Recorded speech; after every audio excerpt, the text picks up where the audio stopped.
Je vous remercie, Madame la Ministre. La parole est à Madame Caroline Parmentier pour le Rassemblement national. Merci Madame la Présidente. Ma question s'adresse à la Ministre de la Culture.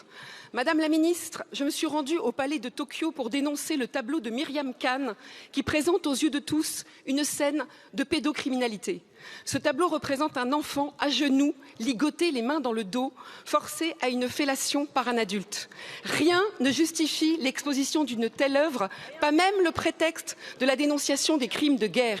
Ce tableau, à caractère ouvertement pédopornographique, est exposé dans la sphère publique sans interdiction aux mineurs depuis le 17 février dans un musée du 16e arrondissement. Rappelons que nous-mêmes et d'autres associations de protection de l'enfance, si nous n'avions pas dénoncé l'exposition des dessins de Bastien Vivès, il aurait été exposé cette année au Festival de la BD d'Angoulême. Son exposition a été annulée. Il est désormais sous le coup d'une enquête préliminaire de la Brigade de protection des mineurs pour diffusion d'images pédopornographiques. Comme l'a rappelé l'association Innocence en danger, qui a demandé le retrait de la toile, le tableau de Myriam Khan nuit gravement à nos valeurs communes et au combat pour la protection de l'enfance. En tant que membre de la Commission des affaires culturelles, en tant que membre de la délégation aux droits des enfants, mais surtout en tant que femme et en tant que mère, je vous demande, Madame la Ministre, si l'exposition de ce genre de tableau sera l'un des marqueurs de votre mandat, un glissement vers la démocratisation et l'acceptation de ce type d'œuvre. Et si ce n'est pas le cas, je vous le demande solennellement, quand ce tableau va-t-il être décroché ? Je vous remercie. La parole est à Madame Rima Abdul-Malak, ministre de la Culture. Madame la Présidente, Mesdames et Messieurs les députés, Madame la députée Parmentier, ne mélangeons pas tout. Le combat pour la protection de l'enfance et contre toutes les formes de violence, on le mène tous collectivement au gouvernement aux côtés de ma collègue Charlotte Caubel tous les jours. Ce tableau, de quoi s'agit-il ?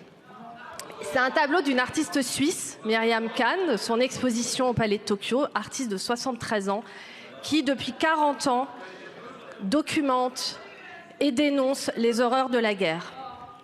C'est son intention, vous êtes allé faire votre coup de com' et filmer ce tableau, mais est-ce que vous avez vu l'ensemble de l'exposition? Est-ce que vous avez échangé avec les médiateurs?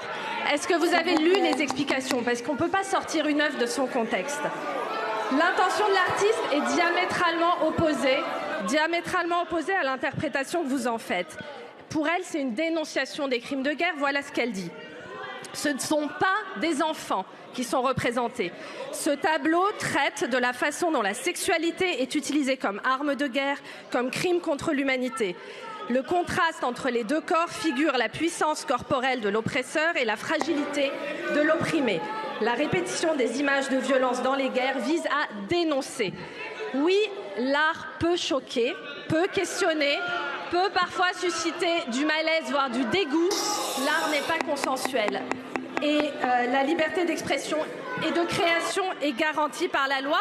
Vous avez toute liberté d'interpréter l'œuvre comme vous voulez. Ce n'est ni à une ministre ni à une parlementaire, en revanche, de qualifier une infraction pénale. C'est le rôle de la justice.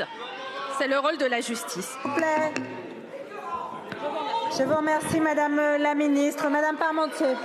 Il suffit donc que l'artiste décrète que ce n'est pas un enfant, alors que c'est clairement un enfant, pour qu'il soit dédouané. En réalité, comme l'a rappelé l'association des juristes pour l'enfance, peu importe les allégations ou même les intentions de l'artiste, elles ne permettent pas d'échapper à la qualification pénale dans la mesure où le plus grand nombre reconnaît bien la représentation d'un enfant dans cette figure agenouillée et violée. Madame la Ministre, au nom de tous les enfants abusés, vous devriez avoir honte de ce que vous venez de dire.